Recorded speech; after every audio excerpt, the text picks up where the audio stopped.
वीणावरदण्डमण्डितकरा या श्वेतपद्मासना।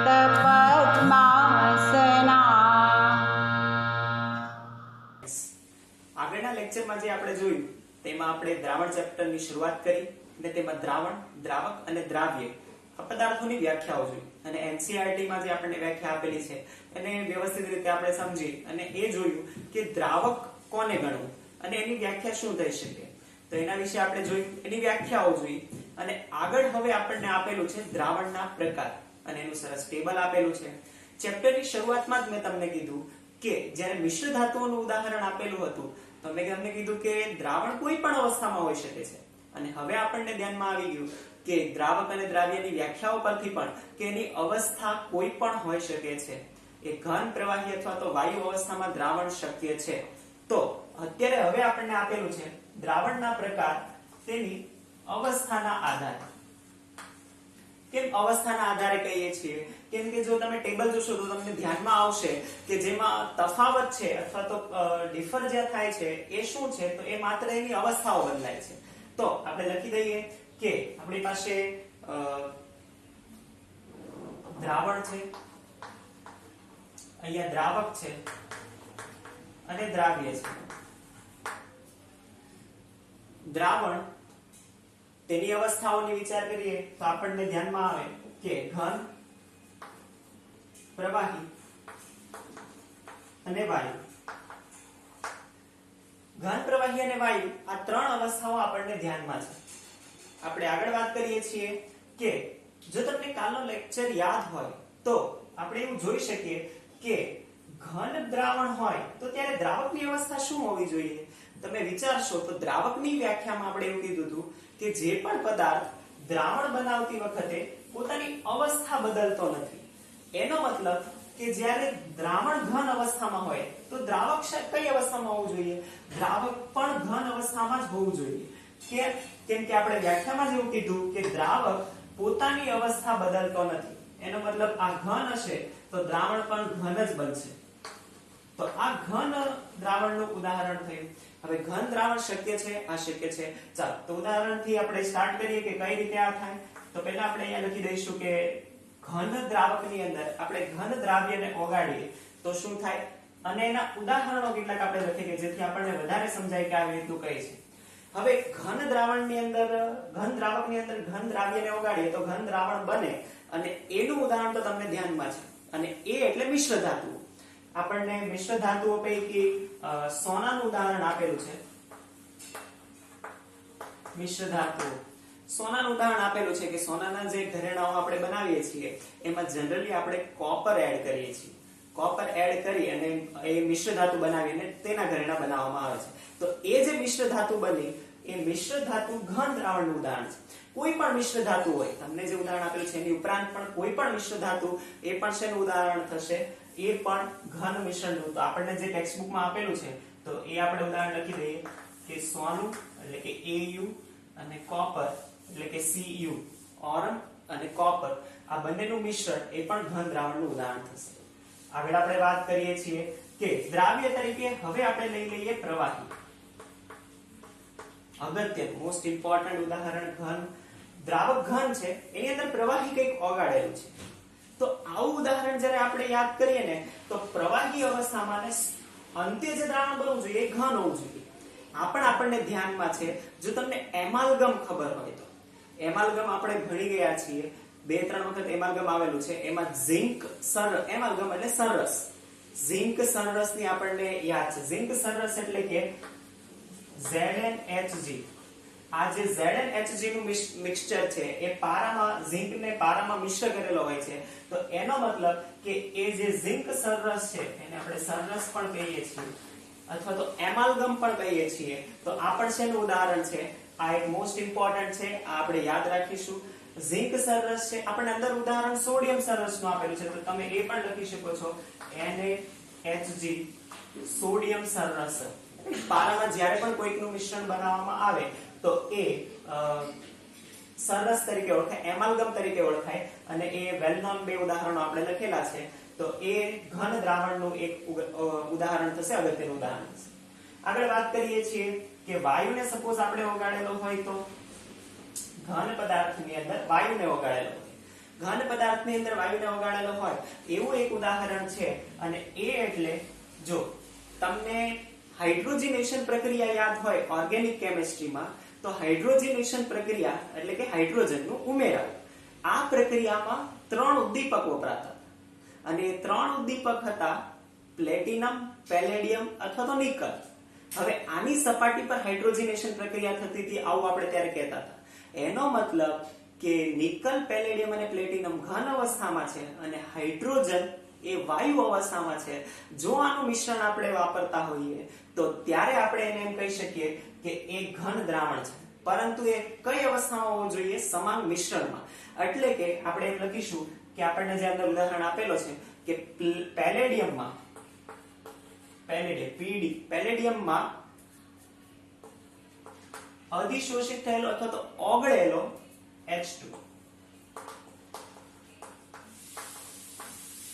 ઓગળેલ H2 એ શેનું ઉદાહરણ થવું જોઈએ? એ ઘન દ્રાવણનું ઉદાહરણ થવું જોઈએ. આ અગત્યનું ઉદાહરણો છે, કેમ કે આ કોઈ પણ આપણે પ્રેક્ટિકલમાં જનરલી યુઝ કરતા નથી એવા ઉદાહરણો છે, એટલે અગત્યના છે જે આપણે ધ્યાનમાં રાખીશું. પછી આપણે વાત કરીએ છીએ પ્રવાહી દ્રાવણની. હવે જે આ પ્રવાહી દ્રાવણની આપણે વાત કરવાના છીએ ને એ પ્રેક્ટિકલ લાઈફમાં આપણે વાપરીએ ને એવા ઉદાહરણ છે. હમણાં આપણે જ્યારે લખશું તો તમને ધ્યાનમાં આવશે.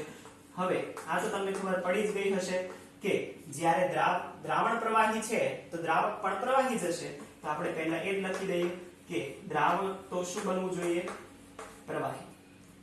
પછી આપણે લખી દઈએ કે પ્રવાહીની અંદર ઘનને ઓગાળવામાં આવે. તો આ તો આપણે ઘણી બધી વાર પ્રેક્ટિકલી પણ કરીએ છીએ, ઘરે પણ કરીએ છીએ. ઘરે જ્યારે આપણે ખાંડને પાણીમાં ઓગાળીએ છીએ તો એ શું થયું? ખાંડ ઘન, પાણી પ્રવાહી.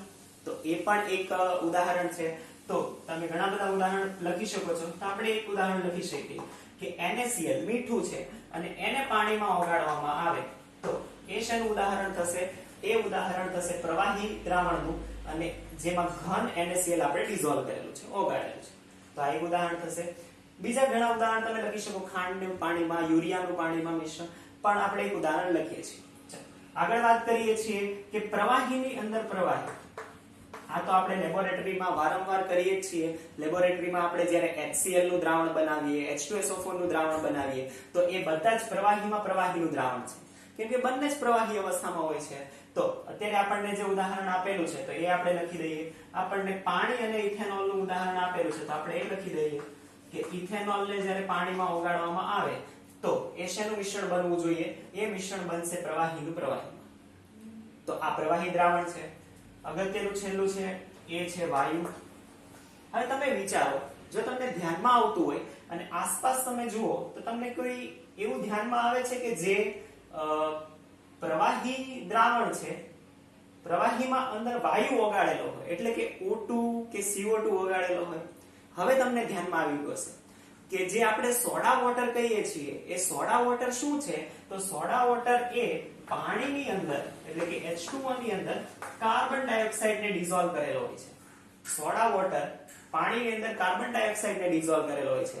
તો એનો મતલબ કે H2O અને CO2 નું મિશ્રણ એ પણ શું થવું જોઈએ? પ્રવાહી દ્રાવણનું ઉદાહરણ થવું જોઈએ. હવે આપણને જે ટેક્સ્ટબુકમાં ઉદાહરણ આપેલું છે એ ઉદાહરણ આપણને આપેલું છે H2O + O2. આપણને ધ્યાનમાં જ છે કે જે તળાવ છે કે નદી છે એની અંદરની જે સજીવ સૃષ્ટિ છે એ ઓક્સિજન ક્યાંથી મેળવે? તો ત્યારે આપણે એવું કહીએ કે એ સજીવ સૃષ્ટિ પાણીમાં દ્રાવ્ય થયેલ ઓક્સિજનમાંથી શ્વસન ક્રિયાને કરે છે. પાણીમાં દ્રાવ્ય થયેલ, એનો મતલબ પાણી પ્રવાહી, ઓક્સિજન વાયુ. તો આ પણ શેનું ઉદાહરણ થશે? પ્રવાહી. તો એ ઉદાહરણ પણ તમે લખી શકો છો. હવે મોસ્ટ ઇમ્પોર્ટન્ટ છેલ્લું, અને એ એટલે વાયુ. વાયુ દ્રાવણ પણ શક્ય છે. હા, વાયુ દ્રાવણ પણ શક્ય છે. ત્યારે દ્રાવક તો શું રહેવું જોઈએ? કમ્પલસરી વાયુ જ રહેવું જોઈએ. દ્રાવણ તો વાયુ જ રહેશે. હવે દ્રાવણ વાયુ હોય અને ત્યારે આપણે એમ કહી શકીએ કે દ્રાવ્ય પદાર્થ શું હોઈ શકે? એ ઘન પ્રવાહી અથવા તો વાયુ હોઈ શકે છે. તો જો દ્રાવણ ઘન હોય તો આપણે વિચારીએ કે એવો કોઈ પદાર્થ ઘન અવસ્થામાં છે જે વાયુ સાથે મિશ્ર થઈ શકે. તો એવો એક પદાર્થ આપણને ધ્યાનમાં આવે અને એ એટલે કેમ્ફર. કેમ્ફર એટલે કે કપૂર. કપૂરનું જો હવામાં મિશ્રણ હોય, હવા એટલે કે નાઇટ્રોજન આપણને આપેલું છે, કેમ કે મેક્સિમમ તો નાઇટ્રોજન છે હવામાં, તો કપૂરનું જે હવામાં મિશ્રણ છે એ પણ શેનું ઉદાહરણ છે? વાયુનું ઉદાહરણ છે. જનરલી એ વાયુ અવસ્થામાં છે એટલા માટે. બીજું આપણે કહીએ છીએ પ્રવાહી. હવે તમે આ પ્રેક્ટિકલી રિલેટ કરી શકો કે એવું કોઈ ઉદાહરણ દ્રાવણનું કે જેમાં પ્રવાહી અવસ્થામાં એટલે કે ડ્રોપલેટ્સ હોય અને વાયુ પણ હોય, અને એ એટલે ધુમ્મસ. જ્યારે ધુમ્મસ હોય છે તો ધુમ્મસમાં પાણીના પ્રવાહી અવસ્થામાં કણો હોય છે અને હવા તો હાજર હોય જ છે. તો એનો મતલબ કે હવા અને પાણીના એ પ્રવાહી કણો, હવા અને પાણીના પ્રવાહી કણો એ શેનું ઉદાહરણ થવું જોઈએ? એ ઉદાહરણ થવું જોઈએ વાયુ દ્રાવણ. અત્યારે તમને અંદર ઉદાહરણ આપેલું છે એ નાઇટ્રોજન અને ક્લોરોફોર્મ નું આપેલું છે, કેમ કે એ પણ શું થશે? ક્લોરોફોર્મ એ પ્રવાહી અવસ્થામાં અને વાયુ અવસ્થામાં નાઇટ્રોજન, તો એનું પણ તમે ઉદાહરણ લખી શકો છો. તો આપણે એ પણ લખી દઈએ ક્લોરો. અને છેલ્લું છે વાયુનું વાયુમાં મિશ્રણ. હવે આ થાય કે શું વાયુ અને વાયુ બંને મિશ્ર થઈને પણ દ્રાવણ બનાવે? હા. અને એનું વેલ નોન ઉદાહરણ એટલે હવા. હવા છે એ સમાંગ મિશ્રણ છે. દ્રાવણની વ્યાખ્યામાં આપણે એવું કીધું કે દ્રાવણ એ શું થવું જોઈએ? સમાંગ મિશ્રણ હોવું જોઈએ. અને હવા સમાંગ મિશ્રણ છે, અને હવામાં જે મેક્સિમમ વાયુઓ છે એ છે નાઇટ્રોજન અને ઓક્સિજન. તો કહી શકીએ કે હવા એ વાયુ દ્રાવણનું ઉદાહરણ છે, જ્યાં દ્રાવક તરીકે વાયુ અને દ્રાવ્ય તરીકે પણ વાયુ છે. તમે કોઈ પણ ને મેક્સિમમ અવસ્થામાં નાઇટ્રોજન છે તો નાઇટ્રોજનને આપણે દ્રાવક લઈ લઈએ, O2 ને આપણે દ્રાવ્ય લઈ લઈએ. રાઈટ? તો આ આપણે જે છે એ દ્રાવણના પ્રકારો અવસ્થાના આધારે કીધા. ઘણા બધા ઉદાહરણો આપણી ટેક્સ્ટ બુકમાં છે, ઘણા બધા નથી, તો એ નોટ કરી લેજો. અને આ આખું જ જે ટેબલ છે MCQ માં અતિ અગત્યનું છે, તો એ આપણે ધ્યાનમાં રાખવાના છીએ. રાઈટ? Thank you.